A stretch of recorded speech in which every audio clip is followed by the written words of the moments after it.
dinners are unbelievable. They are some of the best dinners you can make on a busy week. Plus, you don't have to worry about cleaning like 100 dishes in the end because one pot meals are so low mess. They come together in just one pot on the stove, and you're getting the best of both worlds today. You're not just getting one pot meals, but these one pot meals also come together in only about 20 minutes or less. So get excited. Let's get to my kitchen and let's get started. To kick us off today, we are making this one pot hamburger helper, but this is not your average boring kind of like hamburger helper recipe. This recipe is extraordinary. So add a pound of ground beef to a pot on the stove, break that ground beef up and cook it through. Now that it's cooked through, add in about a tablespoon of yellow mustard and a tablespoon of ketchup. Don't worry, they're not going to overpower this dish. For the seasonings, I'm adding in a teaspoon of onion powder, a teaspoon of garlic powder, then a teaspoon of paprika and a teaspoon of oregano and salt, then a half a teaspoon of pepper. This is really flavorful, I promise. After you add all of your seasonings in there, you're going to add in a cup and a half of uncooked elbow pasta. Just toss that pasta right in there. This dinner can't get any easier than this. Now I'm adding in 3.5 cups of chicken broth. Give this a really good stir. Scrape all those flavorful bits off the bottom of the pot. Then you're going to put a lid on top and let this simmer, stirring occasionally for about 12 minutes or until the pasta is tender. Now, once the pasta is tender, add in a half a cup of sour cream and 1 cup of shredded Colby Jack cheese. You want to make sure you have your heat on low or basically off at this point, just so the sour cream doesn't separate. Here's what dinner looks like for Monday night. This is so incredibly delicious. My little ones had bowls and bowls of it. So did my husband and I. This dinner is not just perfect for little ones, it's also perfect for adults. So you get the best of both worlds with this one. It is so incredibly good. Now we're making this taco skillet for Tuesday night's dinner, and this one is for all of my meatless meal friends. This one is a meatless meal. To a pot on the stove, add in a tablespoon of olive oil. Once your oil's hot, add in a diced yellow bell pepper and a diced yellow onion. Let these veggies saute for only about 2 minutes. Next, add in a tablespoon of minced garlic. Garlic burns so easily. It burns a lot quicker than other veggies, so just let it cook in there with those veggies for about 15 seconds. Now add in 1 cup of uncooked quinoa. Quinoa is super affordable. Also, it's high in protein and different nutrients. Then add in a 15-ounce can of drained and rinsed black beans, and then a 15-ounce can of fire roasted diced tomatoes. Next, a 4-ounce can of diced green chilies. Then add in your 2 cups of veggie broth or water. Also, if you want to add ingredients or subtract ingredients to this dish, you certainly can. I added in a cup of frozen corn, and then for the seasonings, add in a tablespoon of taco seasoning, half a teaspoon of oregano, and a half a teaspoon of salt. You are going to stir this super duper well. Let this simmer covered for about 15 minutes or until the quinoa is tender. After your quinoa is tender, you are going to add in 1/4 cup of fresh chopped cilantro. The reason why we're adding the cilantro in at the end, not the beginning, is to retain the integrity of its flavor. It will just be super flavorful and the color will be a lot brighter if you add it in at the end. Then add in 1 cup of Mexican style cheese if you're a cheese fan. If you're not a cheese fan, of course you don't have to add it in, but let the cheese melt and then you could serve it up. This is absolutely delicious. One of my favorite meatless meals. Quinoa is such a great meat substitute. Like I said, it's affordable, also high in protein and so many different nutrients.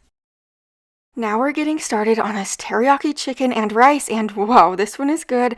I'm starting out by shredding my 3 large carrots, and I'm dicing a red bell pepper. Red bell peppers are considered to be the sweetest bell pepper, so it's really going to work great for this dish. Over to my Dutch oven on my stove, or you could use a large pot. Add in a tablespoon of olive oil, and once your oil's hot, add in your pound of cubed chicken breast. Season the chicken with a dash of salt and pepper, and let it cook for a couple minutes on each side. Your chicken doesn't need to be completely cooked through at this point. Now add in a tablespoon of minced garlic and a half a tablespoon of minced ginger. The ginger is really going to amp up this recipe. Let that cook for about 15 seconds. Now add in your shredded carrots and your bell pepper. After that, add in a cup of frozen peas and then 2.5 cups of chicken broth. After that, add in a cup of uncooked white rice, or you could use jasmine rice. Then 1/3 cup of low sodium soy sauce and 1/4 cup of honey. For this recipe, you could of course add veggies. You could take veggies away. You could really make it your own. You could make it with beef if you'd like, but give this a good stir and let this simmer covered for about 18 minutes or until your rice is nice and fluffy. Then you could serve this up.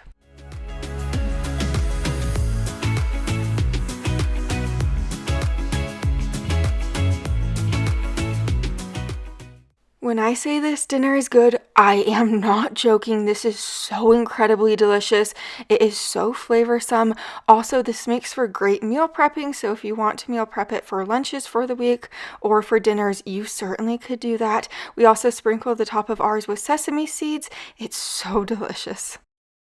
Now we're making my favorite sun-dried tomato tortellini. So to a pot on the stove, add in a tablespoon of olive oil. Once it's hot, go ahead and add in a pound of cubed chicken breast. Season the chicken with a dash of pepper and salt and let the chicken cook for a few minutes. It doesn't need to be completely cooked through. You just kind of want it to get a little brown on the outside for added flavor. Now we're making a cornstarch slurry. So in this little bowl, I have 1/4 cup of water. Add 2 tablespoons of cornstarch to that water and give it a little whisk. This cornstarch slurry will help thicken the sauce up. Also, you don't want to add cornstarch right into your sauce, otherwise it's just going to become clumpy, so that's why you add it in with water and then whisk it. To my pot, I added in a tablespoon of minced garlic, then I added in 1/3 cup of sun-dried tomatoes, 1/2 cup of chicken broth, and then a 14-ounce can of Italian-style diced tomatoes. Those are really flavorful. I also tossed in the cornstarch slurry along with 1/2 cup of heavy cream. Give this a really good stir and bring it up to a simmer. Once it does start simmering, add in 3.5 cups of frozen cheese tortellini. Give this another stir and let it simmer for about 8 minutes or until those tortellini are tender. Now you're going to add in 1 cup of mozzarella cheese followed by 1/4 cup of Parmesan cheese, then 2 cups of fresh spinach. If you don't want to add the cheese or the spinach in, you don't have to, but just let that spinach wilt down and then you could serve this up. I know not everybody's a sun-dried tomato fan, so if you don't care for sun-dried tomatoes, you certainly don't have to add them into this dish and it will still turn out super good.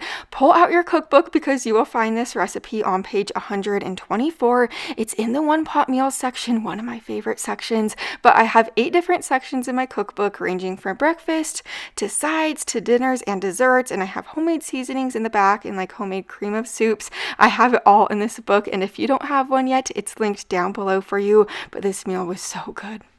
Now we're making this chicken stroganoff, and yes, I said chicken stroganoff, and it is so good. To get started, dice up 8 ounces of white mushrooms and dice up a yellow onion. Over to the pot on my stove, I added in a tablespoon of olive oil along with a pound of cubed chicken breast. You're going to want to season the chicken with a dash of salt, pepper, onion powder, garlic powder, and paprika. Cook the chicken completely through at this point.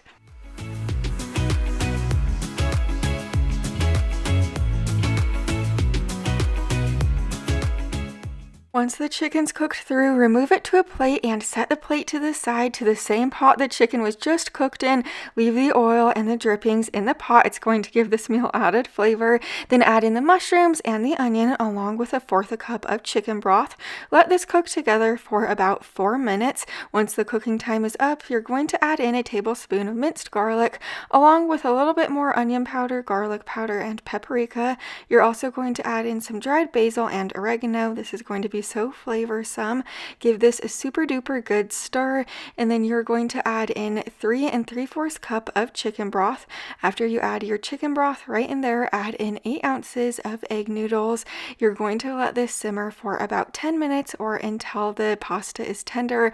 Also, I want to let you know you can make this meatless so easily, or you could add beef to this if you'd prefer to make this with beef. This recipe is so easy.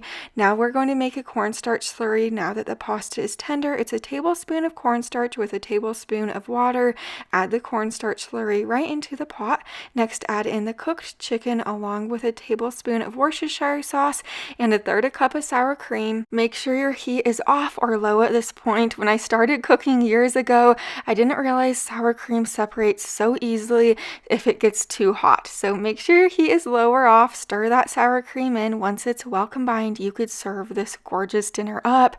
This is is not your average boring beef stroganoff. This is such a fun twist on it. It is so delicious, so flavorsome, and you are absolutely going to love this dinner. Make sure you're subscribed so you don't miss the next video like this. I'll see you there. Bye for now.